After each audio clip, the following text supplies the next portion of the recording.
these becoming like large corporates. If I practically look at a decade ago, how we used to visualize a lot of small SME businesses or MSMEs, which we never gave that value. Similarly, like if we don't do that today at this point of time, with these startups, the whole thing will really will be very, very much impossible. So what I mean is like we really want these startups to do stuff, the technology that's actually now getting in, and the value will definitely get converted into the valuation for these companies in long term, increasing the value for the country itself in a large play. Since you mentioned more about startups, let me bring in Sanjay and Sriram. Sir, I would like to hear from both of you who are involved with startup funding and mentoring. So what is the ecosystem that exists today in deep technology for startups? Yeah. And how do you see in the next decade, 2 decades, how this will shape up? Sriram, would you like to go? I can go, sure. No, thank you, sir. I think one aspect I clearly see is that startups, because they have frugal capital, they leverage technology really, really well. So the current ecosystem, I think there is a healthy ecosystem right now. And of course, there is always scope for more. What I see, what can be done, so the ecosystem is really a combination of, there is infrastructure, institutions like T-Hub, and accelerators, incubators, which are there, and they are growing. There are a lot of private and global accelerators which are coming. Falcon X, for example, is a global incubator which is also started now. So there is a infrastructure which is available. There are institutes of excellence. For example, IIIT Hyderabad, where I also sit on the board of Center for Entrepreneurship. There is a wonderful partnership between the faculty and startups. So there is a very strong ecosystem there which works closely with research and faculty to leverage the deep technology there. And the third part, of course, is the financial and the investment ecosystem. So there is a bunch of investors who are naturally very aligned towards deep tech investments because they offer the highest scope to scale while being not so capital intensive, which means with frugal capital, they can scale. What needs to be done more, quick couple of points, I won't take too much time, but I do believe that finally every deep tech startup has to be solving a good problem. There has to be, it could be a social impact problem, it could be education related, healthcare related problem.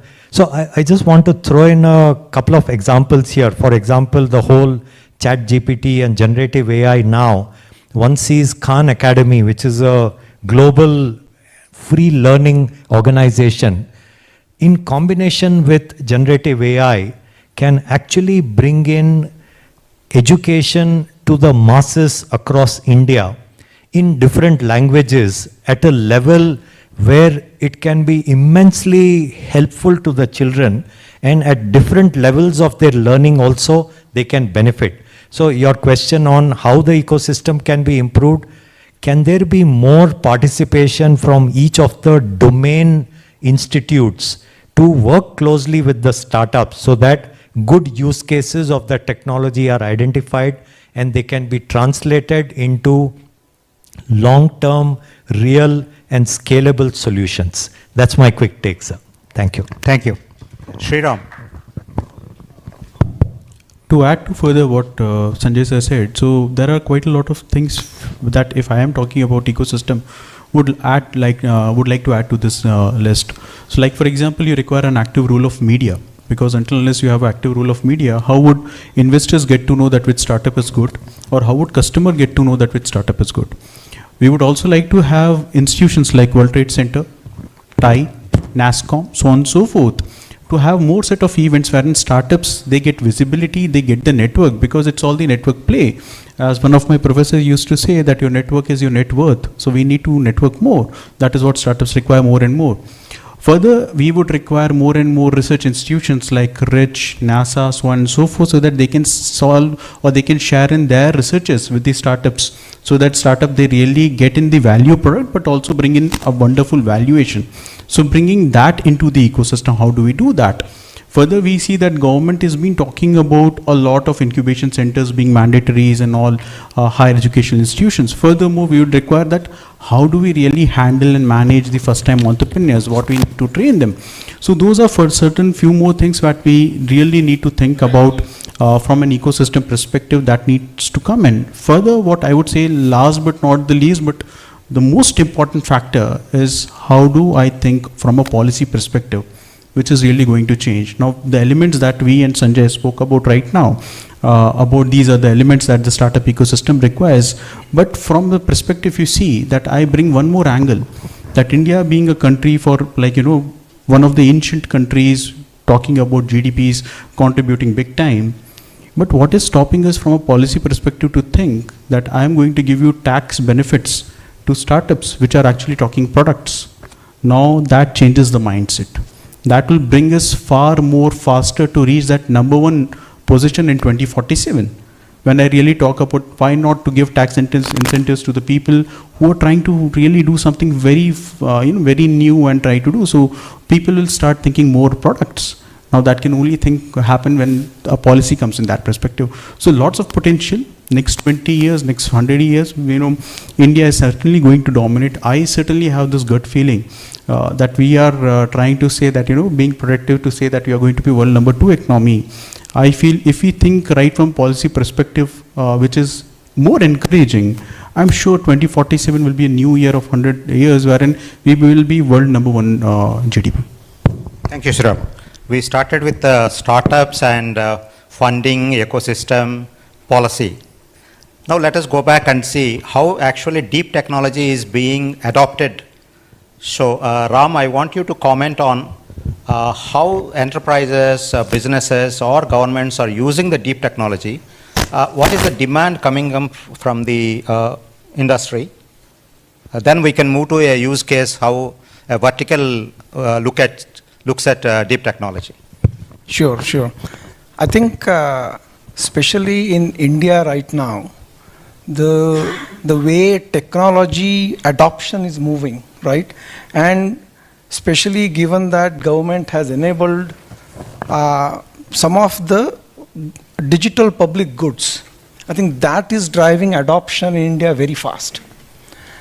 The other piece which is very important here is, while the startup ecosystem is, I would say, the fuel in that engine, there is a strong governance also required on top of that to make sure that these are the tools. And I remember in earlier days, there was a saying that it's like any technology is like a torch, right?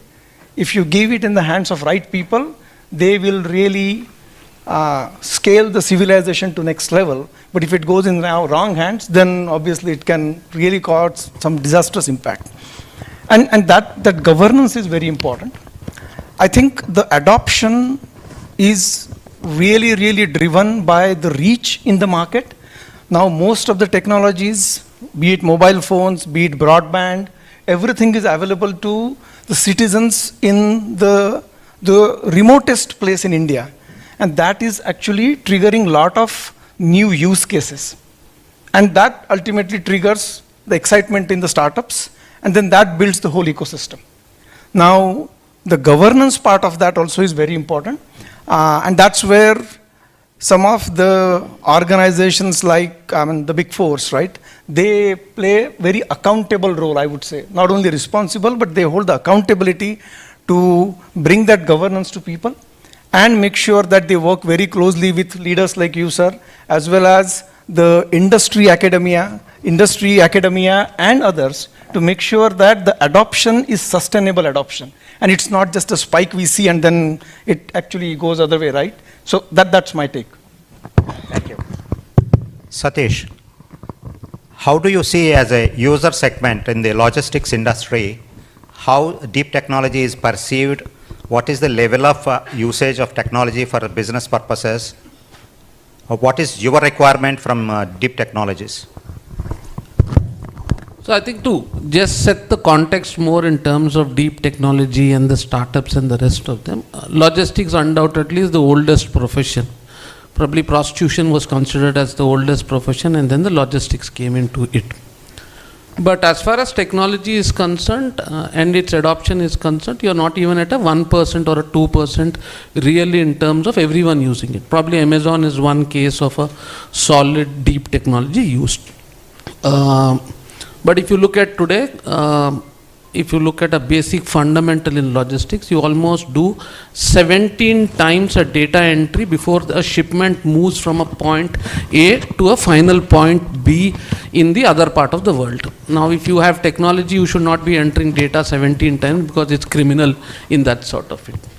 Two, a fundamental thing that has happened over the years is that logistics companies have tried to build their own technology, but 99% of them, after burning millions of dollars, have not been able to build the technology and have failed. So there are a few set of people who give you a technology which is there. Two, the tech companies don't understand our requirement. The biggest challenge, Ram, for all of us to understand is that guys pass out from IITs, Purdue universities, you name it, and they would have built billions of dollars. But when I talk to a lot of the tech guys who come up and throw things at us, we actually shocked is the understanding of the end-to-end visibility and the rest of them is really a bad situation. Now matured companies that are there in country like India, I'm not even going to a GE or someone where technology is highly required, because you've seen what has happened in pandemic, how vaccine was distributed and how technology really helped us to get, all of us sitting here undoubtedly have got a vaccine. And that was a combination of both technology and supply chain, which resulted that we did not happen sort of it.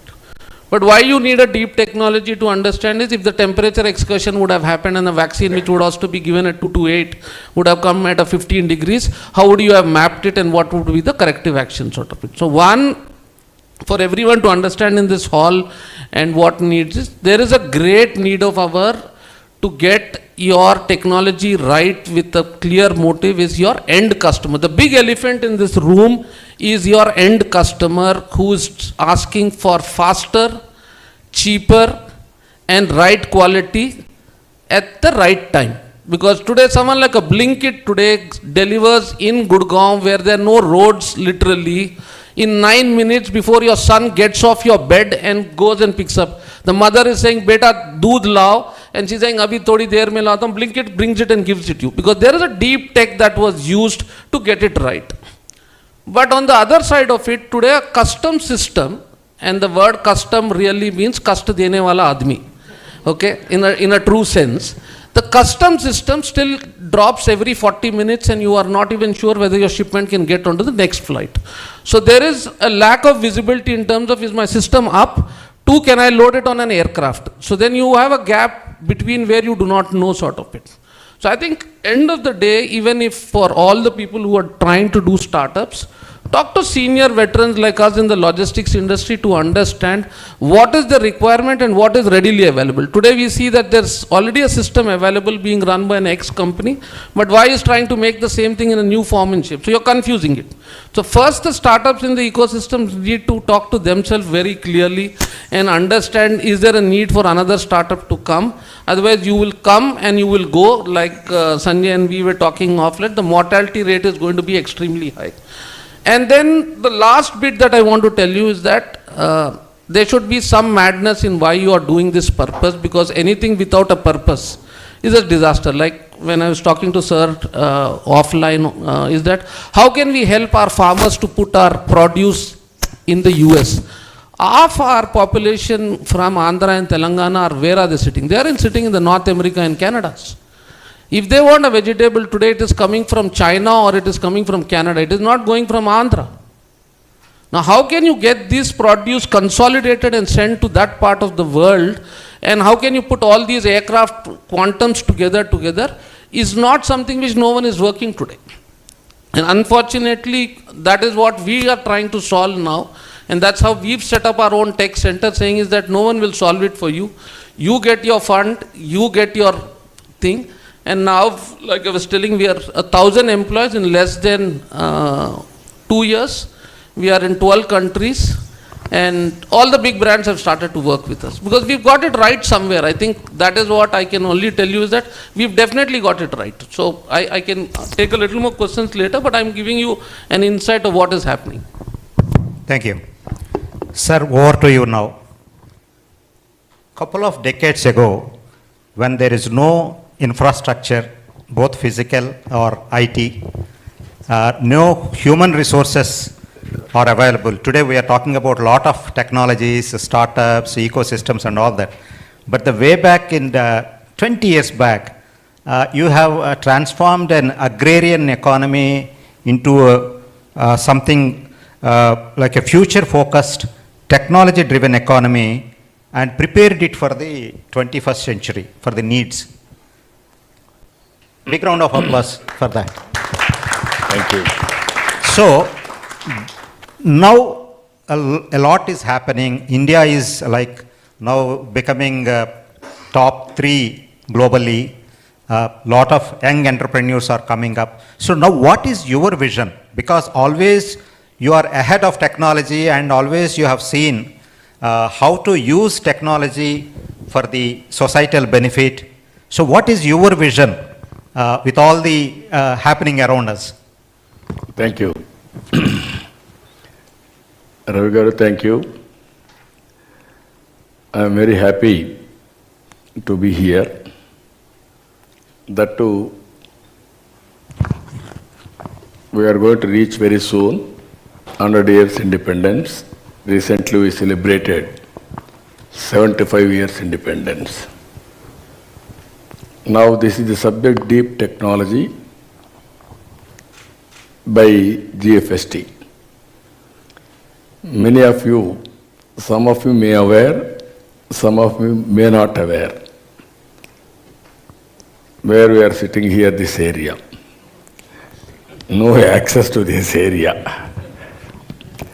Jubilee Hills is the dead end. There is no proper road for this place. Even only jeeps can come or bullock carts can come.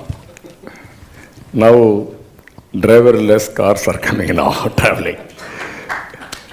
That is how things are happening. When I started, how to promote technology, nobody had a clue on that time. At least you are all talking now, so many clues. If you do like this, it will happen like this, everything is available. At that time, nobody had any clue. Bill Gates, after inventing internet, then I thought, this is where a new technology is coming.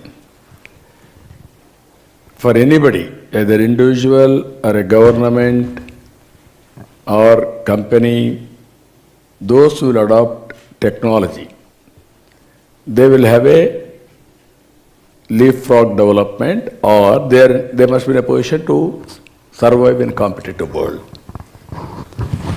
That is where we had series of meetings how to promote information technology. At that time, information technology means in little bit Bangalore, Noida, and also Pune. Little bit lightweight Chennai. Then I thought to create infrastructure, what to do. Then first thing, high-tech city tower, with brainstorming, that BOOT. Then I went to America to promote. At that time, I'm very, very passionate to promote all these things.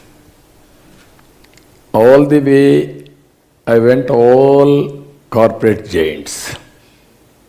One by one, 15 days, meeting CEOs and chairmen, going on sensitizing them that India is going to be a giant in information technology.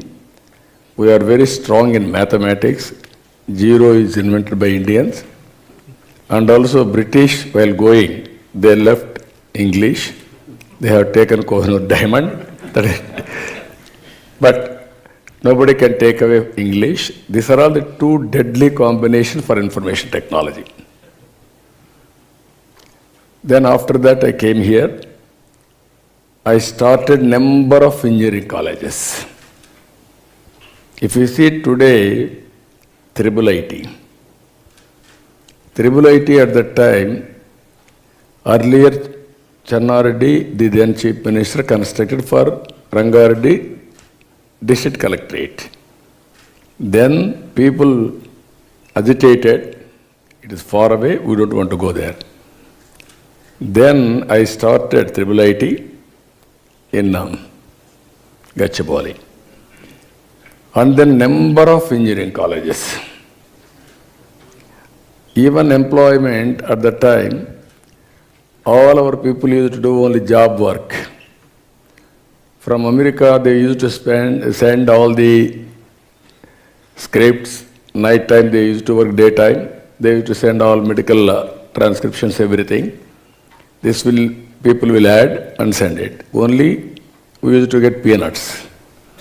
Then I used to say, this is not our business, you have to go for products. Then slowly, even English pronunciation was a problem at that time.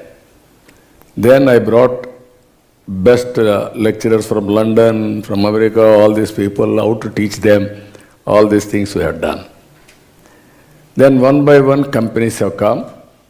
Engineering colleges, we have started more and more.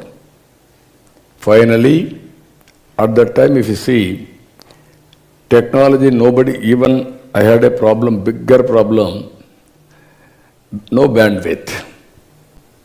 There are two great companies, public sector companies. One is BSNL, domestic. Another is BSNL, international. Both are public sector companies.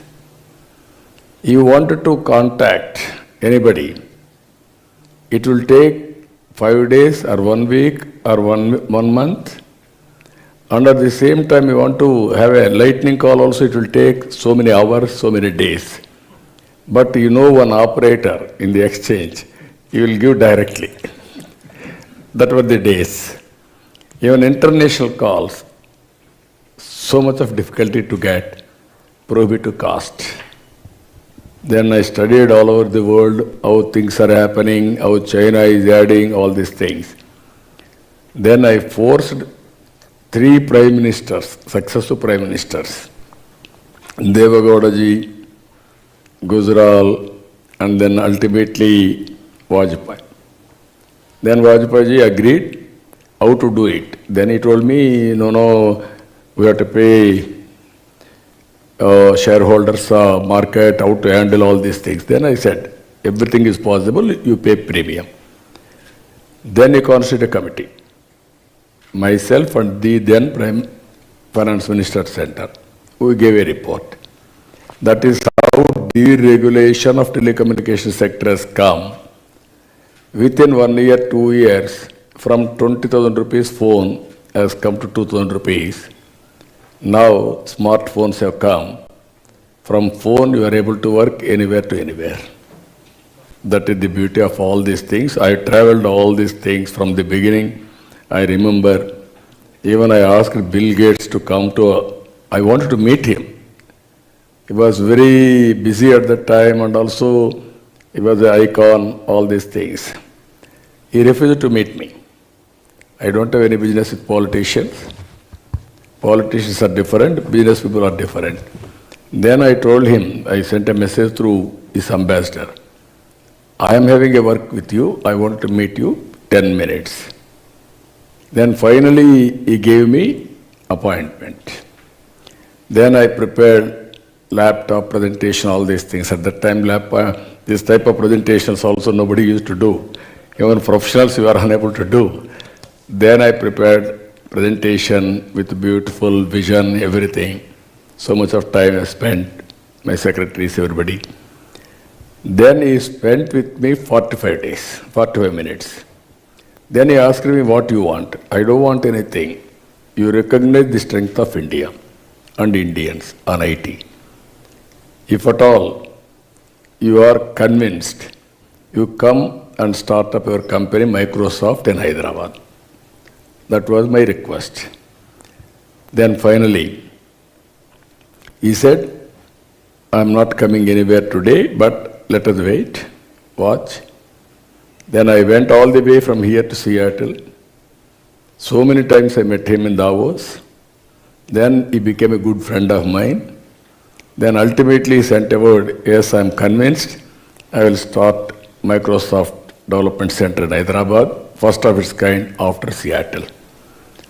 Then employee of Microsoft has become president of Microsoft today. You see, one step you move forward, one step automatically it will help. That is the ecosystem we built step by step. That is where this Cyberabad, this area, if you can see Hyderabad, we have planned knowledge economy. One side information technology, one side pharma, another side biotechnology, another side finance. All these things we are able to integrate. Now people are enjoying the dividends of our effort at that time. So, as you rightly mentioned, maturity has come now.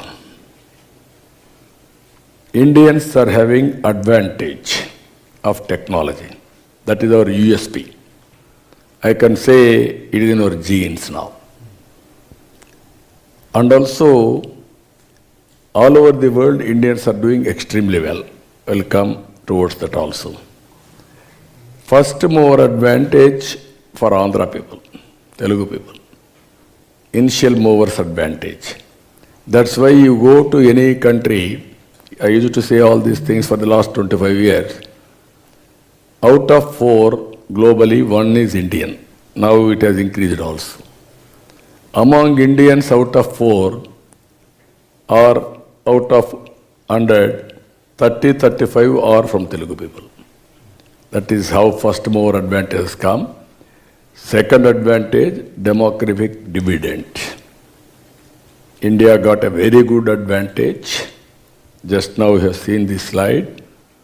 I am having strong belief for youngsters. They can do wonders now. These are all the deadly combinations for knowledge economy. So, beginning of infinity, you want to do anything, you can get it done. But leadership is important. That is where all of us, this conference is meant for that. Where to take, how to take, everything is available. Tomorrow, some more things will come. How we are going to take this technology to all walks of life. Deep dive. Second, how policy makers can make a public policy to promote this for overall benefit of the common man. We are all talking only entrepreneurs, ecosystem, that's good. But at the same time, all of us has to keep general public, poorest of the poor, or masses, how to empower them. This is where I am very much interested with all of you. I am a student. I want to learn from you. Sometimes learning is a continuous process. Sometimes what you learned earlier, it has become irrelevant. New things, again we have to learn continuously and apply our mind. So I want to listen more from you, how to take the benefits of all these things to the common man. There also I want to discuss some of the items. One is if you can go through, India is a great country. Even from the beginning, India is a great country. 400 years back, we are great. After that, so many innovations, so many people have come, they destroyed economy, they looted economy, all these things have happened. 1991, that to Telugu man, P.V. Narasimha, has started economic reforms. That is the beginning of turning point for India. That is where so many engineering colleges, medical colleges, all these things have come. This is where, after economic reforms, PPP model, public-private partnership, I can call it P3 model. This model is creating wealth. That is the result of, if you see all of you, you may not visualize, but people are enjoying because everything is available now. Roads, one example. All national highways earlier, to reach place to place, very difficult. Small country, Malaysia, they had 8-lane road, 1,000 kilometers east-west corridor. I traveled that road. Then I met the then Prime Minister. I'm feeling very bad. I'm feeling ashamed of it. Small country, 2 crore population. They are having this road, we must have. Then he told me, where is money? Money is not necessary. Money will generate. That is where we brought first time under PPP model, BOOT. Build, operate, own and transfer. First proof of concept, Chennai to Nellore. Today, if you go anywhere, your national highways, very, very happy, drive to, we are having pleasure to drive. That is the beauty of all our roads. One decision has made all the difference to reach the last mile. Now national highways are having abundant funds. Where is the funds? Users are paying. Now they are going with the technology now. That is where the deep drive technology, cameras, automatically lead your car, then bill will come to you, no pain for you, no corruption. That is the benefit you got it. Then recently I am thinking, why can't you make all roads, including state highways, BOT model, then collect money from cars, four-wheelers, totally, cars or buses or trucks. It will be win-win situation.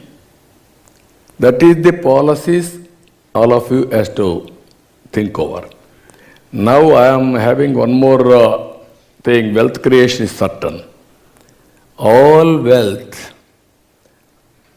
are enjoying only few individuals or few companies. This is where I am thinking P4 model. People, public, private partnership. Make people as partners. And he is doing, Sanjay is doing mentoring for startup companies. Why can't you mentor people also, depending upon your bandwidth, 100 people, 50 people like that, every individual can do it, then this country will become great country.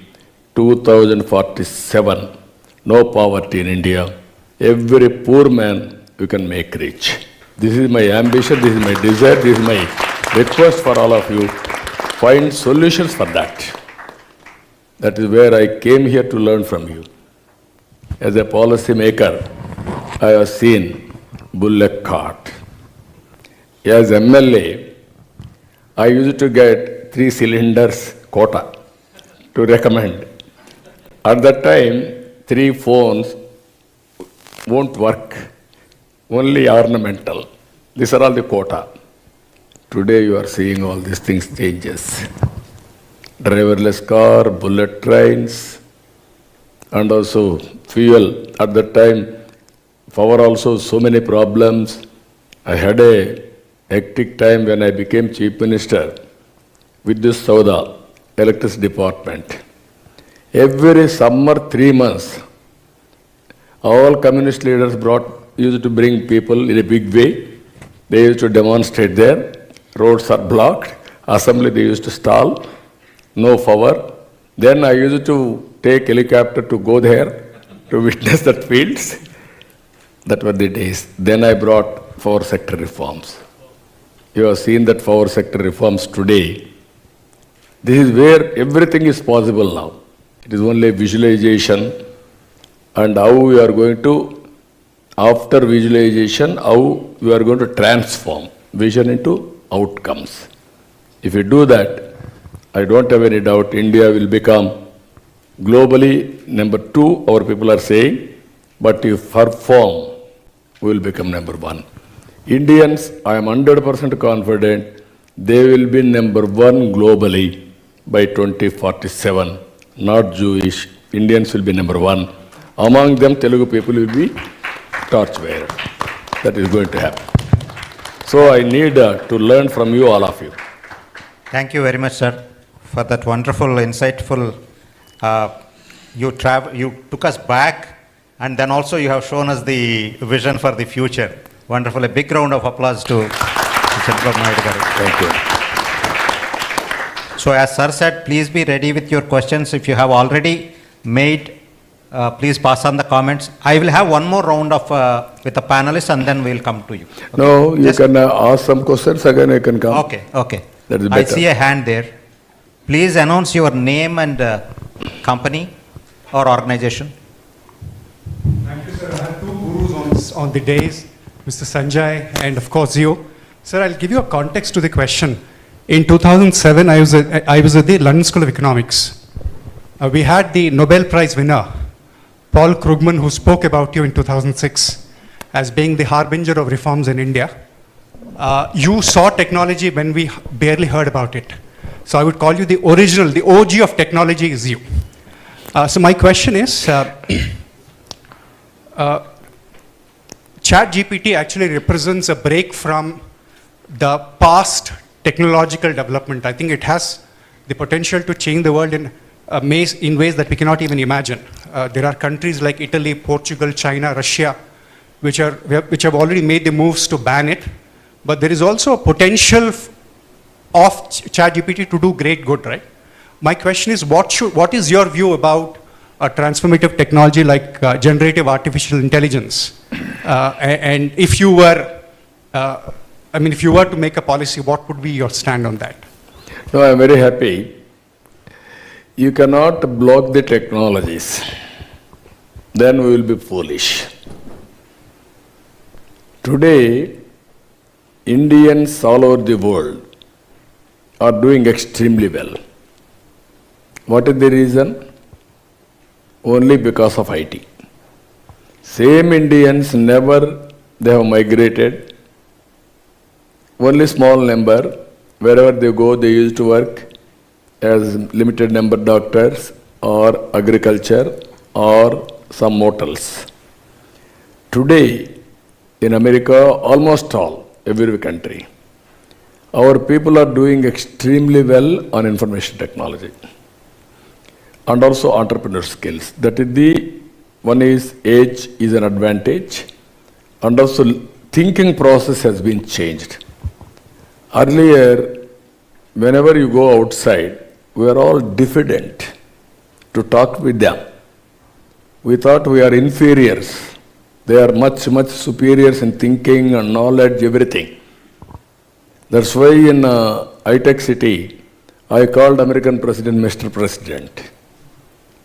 He told me he was very happy, and then he quoted me. Then he went to America, he called all his governors. You are all thinking great. Go and visit Hyderabad. There is one government is working beyond our expectations. I gave him at that time driving license, here only. Then he joked also, if I drive in India, I will met with accidents or I will create accidents.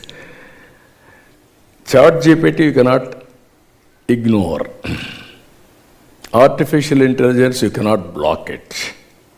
If you block, you will block your future. I am very clear on that. How to use it for betterment, for overall benefit of the society, you have to work it out now. That is where I am saying P4. You are saying one thing. Under P4 model, by putting all families' data, I can prepare vision document for a family. 5 years, 10 years, 15 years, 20 years vision document. Then people like Sanjay, all of you, basing on your bandwidth and capacity, you can take mentoringship by spending some resources, some time, leadership bandwidth, everything. Then you will see the changes. I am an ordinary man. I born in a village. My village don't have road, no bus. We used to do leveling all these things by using all our bullock carts. Then bus they used to send. That were the days. No power. In Lanthar, before Lanthar we used to read. I used to travel 8 kilometers for high school, carrying my carrier. So that were the days. Today we are having all these advantages, but how to take to the logical conclusion is important. I entirely agree with you. By using all these things, 2047, how to make India number one, Indians number one globally.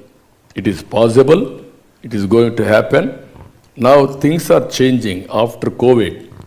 If you see, working styles have been changed. Virtual working and physical working. Social life, people are going and working, or otherwise, virtual working also, people are doing. Services and goods, how so much of changes if you see e-commerce.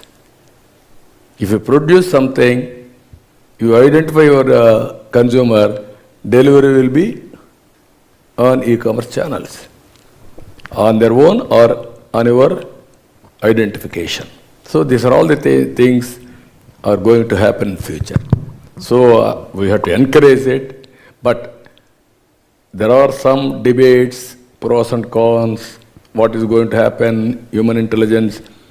Ultimately, even GPT, artificial intelligence, everything has to be executed by human being again. That is where Indians are having upper hand. That we have to use it. Thank you. Before coming to audience questions, since the chat GPT subject has come up, I also want to have the technologist perception. So there are two things. One is, Sridhar, you should tell us what are the ethical issues involved with chat GPT. My second question to any of the panelists is, how chat GPT can be used by common man? Because I think this is the quickest adoption that we are seeing, either governance or how can it be used by industry quickly? So the ethics part is like always subjective because the law of the land defines ethics at times, but I feel like we have to take it a level above and think from humanity's perspective, where there are certain set of well-being pillars for ethics which are defined. We have to ensure new frameworks have to be defined as part of the policy, where the 5 pillars of ethics are taken care of, and it is actually correlated to the technology use.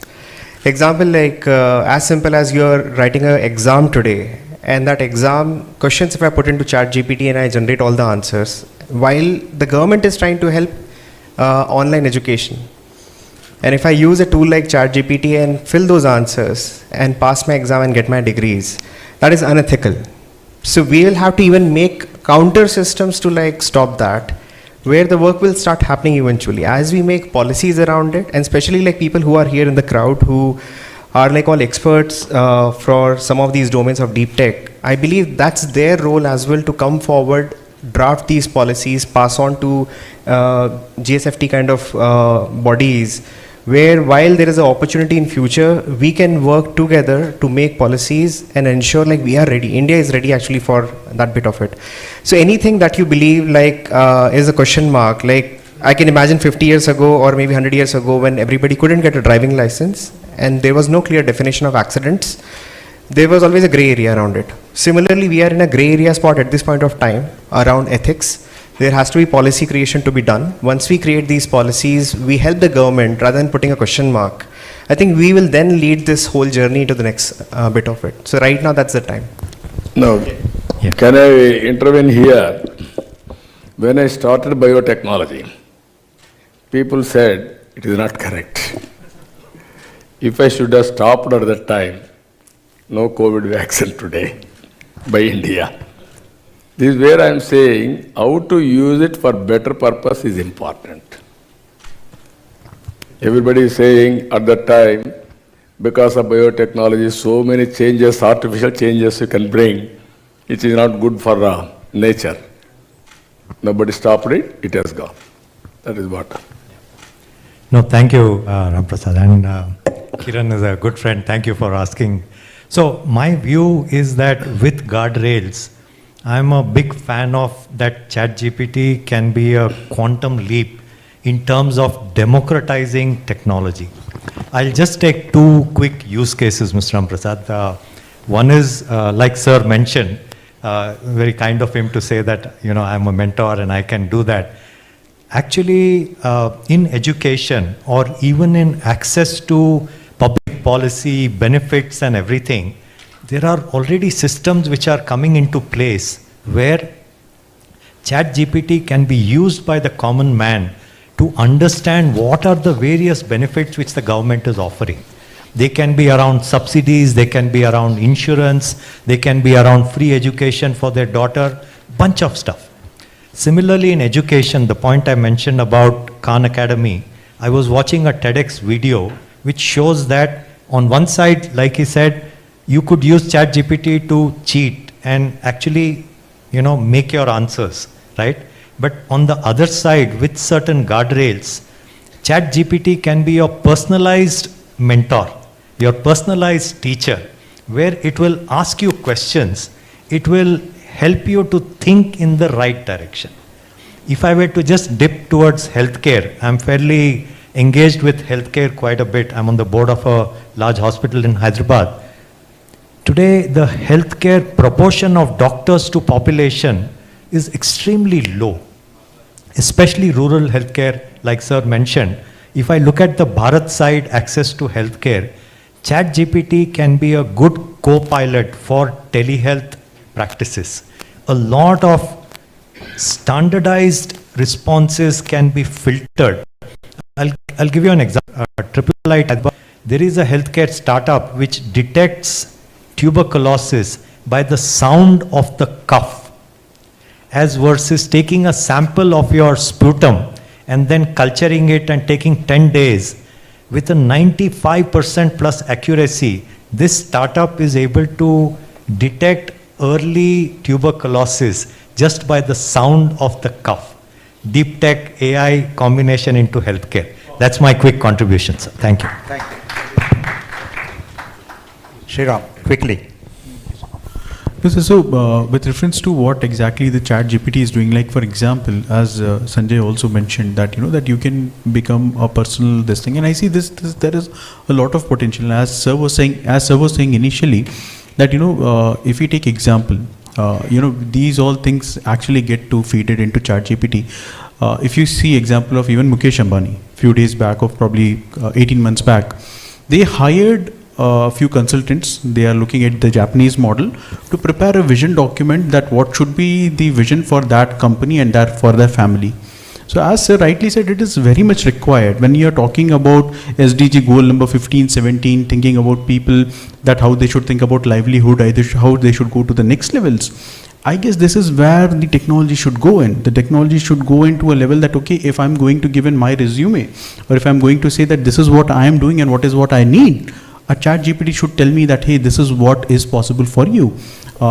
We don't have access to good research papers. We don't have access to best of the technologies. They should tell, hey, this is what your path is. This is how it should be. So as in the other people on the forum said, there are very, possibilities which will really help us to go to the next level. Also, healthcare policy works everywhere wherein ChatGPT can play a significant role. Yeah. Yeah, I'll just add a couple of points and I'll go back to Sir's earlier comment. How to take technology to the grassroots level people. Agriculture sector, right? I think there are many use cases in agri sector with generative AI, which is ChatGPT, or even broader AI also, right? The advantage India has, right? All these systems fuel on data. India has, by sheer just virtue of population, I would still call it, huge and massive data. So the accuracy of information is a function of data you use. And India is in a best position, be it healthcare, be it agri, The other dimension, India has multiple languages, dialects. Using ChatGPT kind of solution, we can break the barriers of language. So the farmer or person in a rural village can still access information which is available for people in Hyderabad or Bangalore or Mumbai. Thank you. Satish, before ChatGPT, we have seen already lot of businesses have started chatbots to address their customers. So how do you see this changing the service delivery to customers or bringing a lot of information to them? See, we are very primitive in the logistics industry, which is my domain, in terms of saying, when does a truck come into a factory for a factory stuffing or rest of them, which is the crudest way to do it. You would pick up a phone, you would still dial, tell the transporter, sir, abhi aa jayega, aadha ghante mein aa jayega. From that to things like the current technology that have come, is the accuracy level has increased to a very large extent. The other thing is today in the factories or anywhere, the forecasts that you come from manufacturing and production and planning is a very bad area for you to do the rest of the planning. How many trucks do I need at the end of the month? What would be on the 15th and the 16th? I think with technology coming, you are addressing larger issues in terms of your demand forecast, your festivals and the rest of them. Things like ChatGPT, for example, is a layman language that I can say. Today, if I want to go to Udaipur and Jaipur on a holiday, and my wife says, can you put an itinerary together? I don't need to break my head and call a travel consultant. I have a tool where I just go type and say, I need to go to Jaipur and Udaipur. It tells me, get up in the morning, have breakfast, and this is your top restaurant, 10 o'clock here, further, and you present it to your wife, you are the best hero in your house. So I think technology can be leveraged brilliantly. On the security angle of technology, today you have cameras that are there, which are there to take out. But I know when my son comes into the house and goes out and when did he log into the gate, like my gate type of apps which are there in terms of it. When did my driver come in and go out, sort of it, your overtime calculations, your ledger accounts on sort of. I think there's a lot that the technology can make our lives use, but it depends again on how well versed you are. What is the challenge that we see today is that the guys in the bottom know the technology. But sometimes when we talk in the corporates, the guys on the top still are not aware that what can they change the organization to reach larger places. So if you don't leverage technology, you will perish. If dinosaurs has perished being a mighty animal, it's just because it did not know its power. And technology's power is mightier than dinosaurs. I think the biggest thing that we are missing out is the big data. We have historical data which we can take and do a lot more things. I think my take is that. Thank you. Audience round. I saw a hand there. Yeah. Sir, over to you, then I'll come to you, sir. Thank you. Thank you. Sir, this is my 24th year in High-Tech City. And I have worked very closely with your team back there. We received a number of delegations when Microsoft and other companies were setting up in Hyderabad. Now I have joined the Section 8 company like GSFT, specializing in quantum computing. So I don't have a question, but I have two proposals to make. Quantum computing is a field which is still emerging, not adopted by the industry in production yet. But India has made a good move by creating the National Quantum Mission and launching a 6,000 crore seed fund this year. The cabinet approved it in April this year. That was in the making for the last 3 years. I wish we had somebody like you to accelerate some of those. The proposal is twofold. One, we need to create a test bed for quantum computing anywhere in India. Location can be decided collectively. Where startups can build prototypes and take those ideas in quantum computing to mainstream in the not so distant future. Today, no startup has availability of a lab where they can try something, unless that lab is created by some IBM or some AWS or Microsoft. India's own lab does not exist today. So number one is proposal is to create a test bed for startups in the field of quantum computing. Number two, the vision of the organization that I'm representing is called Quantum Ecosystem and Technology Council of India. We started it very recently. The vision is to create an incubator specifically for quantum computing startups, again in the near future. So these are the two proposals I wanted to table, and we need you to act as a catalyst for this sector to move more fast and India to have a strategic advantage in this space. And I will give 2 data points here. China's seed fund for quantum is $15 billion, 1-5. The country that has done more work in quantum computing, even more than US and Europe put together, is China. So that is why India needs to put its act together and bring all the minds together to make this a priority for us. Thank you, sir. Thank you. We can work it out as a pressure group, GFST, how to put pressure and also how to create public policies and how to advise respect to governments, everything we can work it out. These are all new technologies. One is application of new technology is very important. If you won't apply, you won't get any outcome. That is where I entirely agree with him. Either policymakers or top in the organization, they are more traditional. Citizens and bottom overall freshers, they are more innovative, more creative, more tech savvy. That is the mismatch biggest problem. Decisions and policies they will take, ideas and innovations these people are having. How to bridge these two for overall benefit, that is the biggest challenge. We will work it out. Thank you. Thank you, sir. Sir.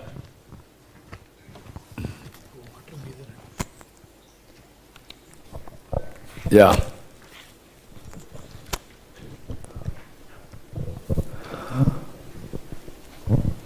Yeah. Good evening, sir. So, Good evening.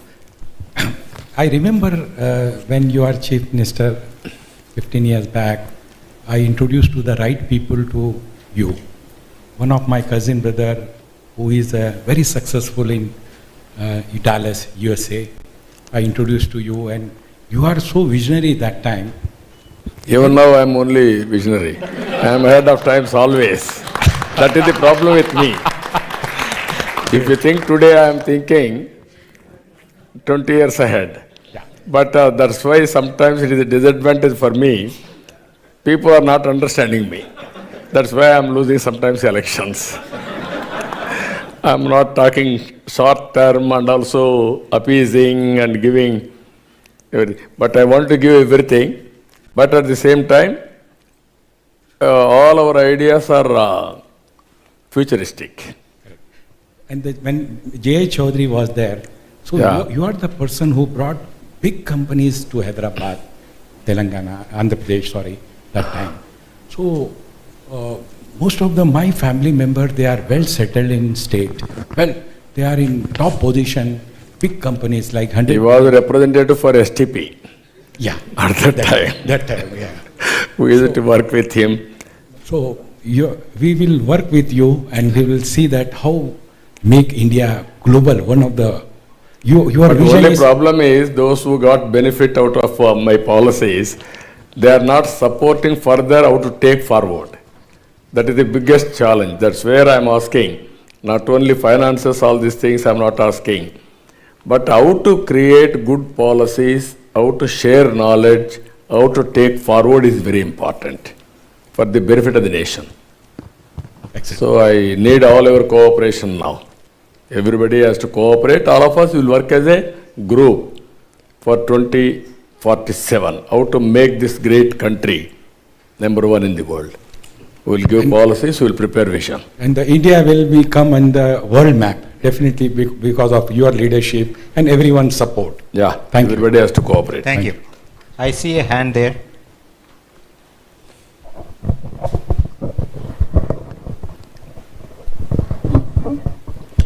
Hello, respected sir. Yes. I'm not from Andhra or I'm not from Hyderabad, but I started my career from here, and there are some goosebumps on my hand that I started my career from Hyderabad, and you were the one. I received the first award when you inaugurated Genpact in Uppal. So there's a long story, 20 years back, and what you said about the 4 Ps, the people, the partnership, the public and the partnership, so 4 stories. So I just wanted to tell you that, and I just want to give my kind feedback to you that, that why don't we have the reformation in the Indian education system right from the school days? We are talking about, it's a very simple question, sir, that, we talk about a lot of engineering colleges, management colleges, and you were the one who started one of the first who laid the foundation for triple IT in Hyderabad at Gachibowli. But why don't we have some kind of reformation across at the country level, right from the school days, so that our next breed is ready, not at the time when the maturity is already reached. It actually should start from the beginning, where the youth is actually moving towards the next set of evolution, next set of maturity when it comes to the technology as a whole. And another part, it's just a thanks to you that it is not restricted the technology and the contribution what you made, not restricting only to Hyderabad or Andhra. What I have observed that I was able to create a space for myself, and right from the first job what I did from engineer, and then I became the CTO for Vodafone, which is one of the global organization. So it's not like people in Andhra got benefited across the country with the contribution what you made. We all took the knowledge, the skill, the capabilities and the capacity from here, and we explored not just in India but out of India also. So thank you so much, with all my warm gratitude to you. Thank you, brother. This is where I am asking. You got an opportunity because you are an initial mover. First mover advantage, you got it at that time. Now you have reached a good position. This is where I am saying now technology is matured, and also it is a continuous process. That's why I referred beginning of infinity. You are seeing some changes as on today. ChatGPT is one. In future you are going to see more changes, and everything is possible. That is what is going to happen in future. This is where all of you I am asking, as you mentioned, you are mentioning education. I am asking top 10 policies where we can transform India, number one globally, Indians, number one globally, and also Indians can work virtually and physically for global service. Once we are all thinking population as a disadvantage. I also promoted population control. Very vigorously I used to promote. I used to call public meeting, 4 children mother, 1 child mother, I used to call on the dais. Advantage, disadvantage, I used to compare. Then they confessed. No, 1 child is they are looking after very well. 4 child we are unable to look after well. That's why within 1 decade I was able to control population. Same person I am promoting now, population management. At that time I imposed ban. If you are having 2 children, more than 2, you are not eligible to contest in local bodies. Recently I announced, I am lifting that ban. I am promoting population because in future, aging population is increasing in Andhra now, in South India totally. That is a dangerous trend. That is where I am saying, one is education policy, comprehensive policy, deep tech in education. And also you can go healthcare, as you rightly mentioned, all of you, so much of work we have to do. By using technology, accuracy and proper knowledge, and we can do wonders. I am working now, one small example as an NGO, Nutriful.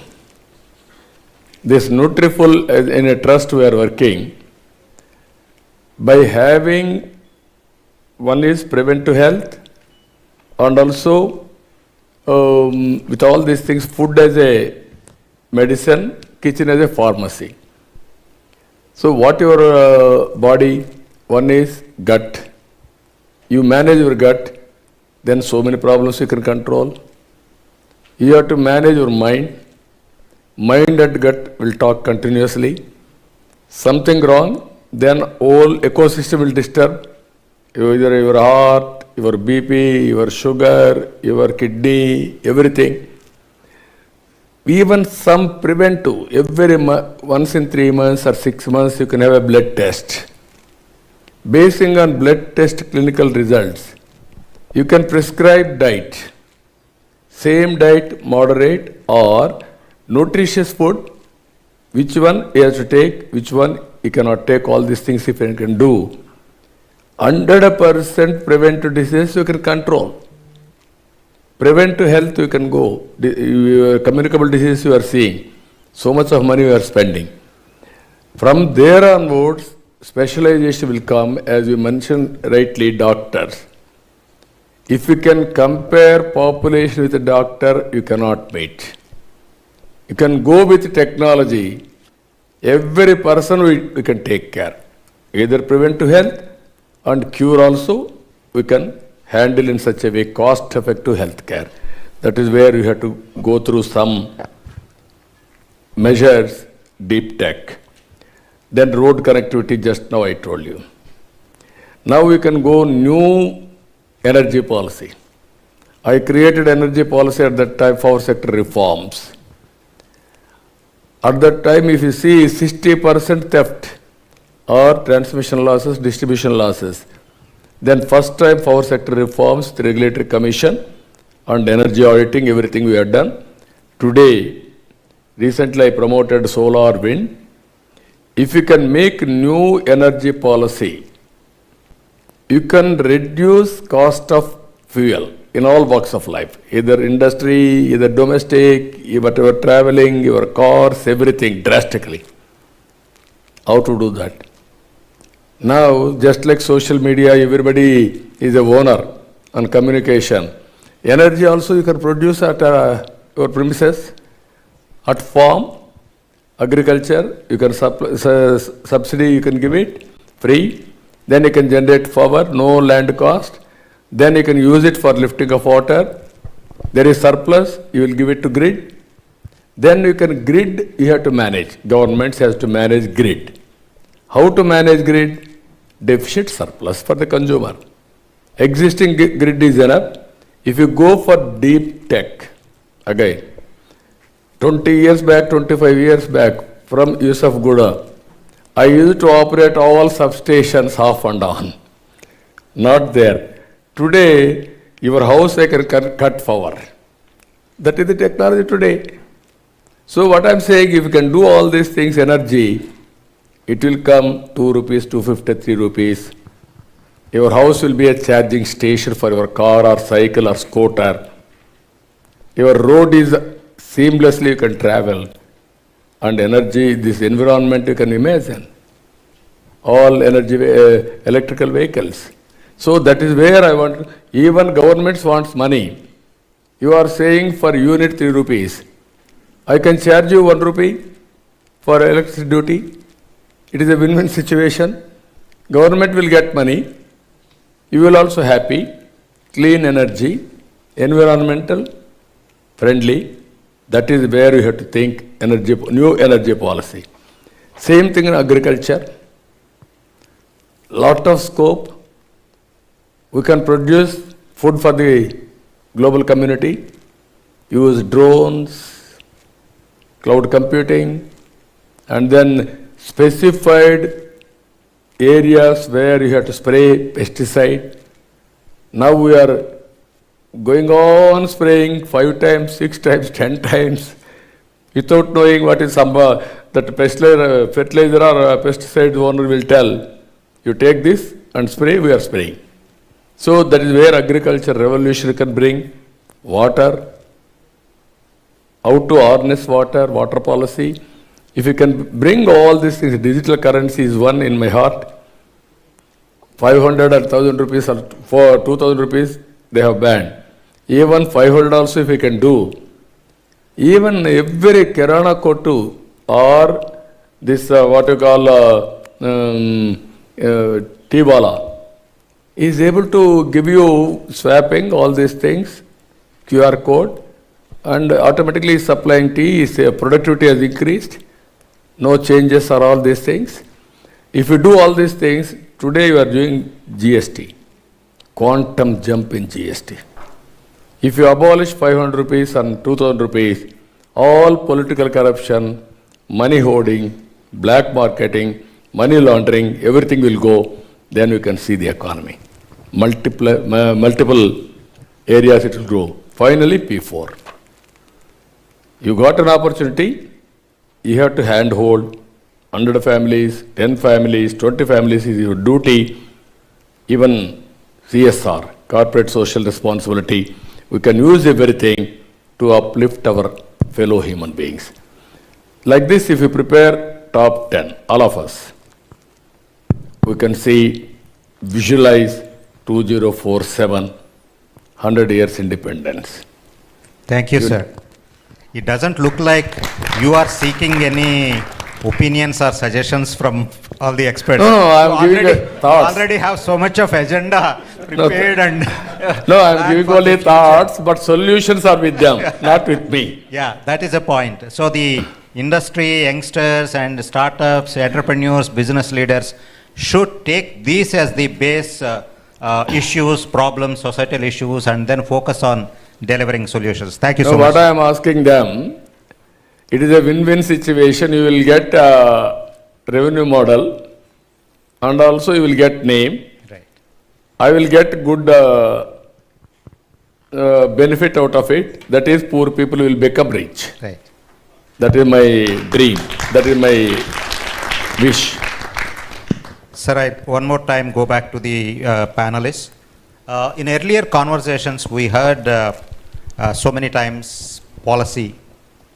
So can you quickly, very pointedly give what are the policy changes that you require, state governments or central government or whatever, to enable this technology, this ecosystem, and to make the industry deliver solutions for the vision of serving the people? Sanjay. Very pointed. Yes, sir. I'll just take a quick couple of minutes. I would like to say that if the government or the policymakers can encourage that domain and technology marriage, I feel that would be the best, because many times I see that there is a disconnect.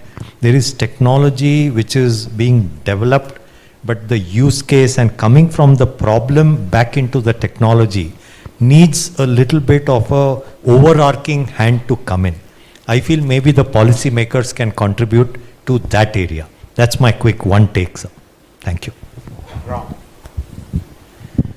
I think given all these technology advancements, and as I said earlier, data is the key for this.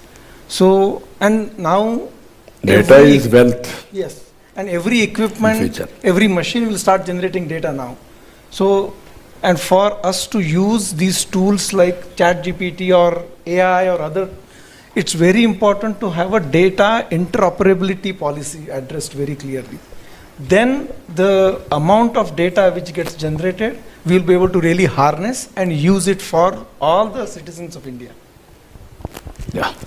So Sridhar, earlier you were talking about a PPP project, how artificial intelligence can... Absolutely, sir. So there are these ambitious projects certain state governments are doing. Our startup is actually doing one of those projects where we are mapping all of the Aadhars of a family and then rolling out schemes and benefits for the government for the right well-deserving persons or their families through that bit of it. There's a lot of data mismatch. A lot of times people don't put the right spellings, right sequence of surnames. Starting from that, as simple as that. One person would actually update their address, the other person would not in the same family. So we are using extensively AI. We have done more than 2.5 crore records processing, and we have got the big bunch of services rolled out. I personally feel, but on the other side of it, in terms of policy, there is more needed because the newer generation, younger generation is much more open to give their data against the benefits. So if we can do a better job in terms of privacy, because the word is very loosely used multiple times in terms of privacy, but exactly what does it mean when you give your data? Like there are definitely amendments with say 16-digit numbers that we give away for ID card where certain numbers are masked. But there is more to it. How do we really make that secure? There is more transparency right now coming with Aadhaar, but again, there will be more requirements that will come up when it comes to AI. Similarly for blockchain, similarly for cryptos, I mean, like, there are policies where rather than putting a ban or the regulation, what we ideally require is a functional mechanics where we can compete with global players where other people are taking advantage. I feel like there would be opinion for a lot of people that crypto bubble has bursted, but again, practically, there will be centralized and decentralized, both economies that will work together. We'll see new type of challenges coming out.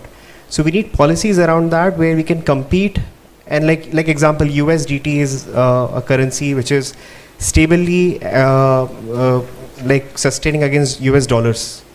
While the digital rupee comes out tomorrow, how do we really ensure that we are not again stuck in the same forex exchange value proposition? Because there is a new opportunity today where we can actually increase the value of our own digital rupee. And can we do something around policies where that dominance can be achieved? Like, there is a hard reset with digital currencies coming in. Can we do something around those by policies? Like, I think that's where there is a lot of scope. Shriram.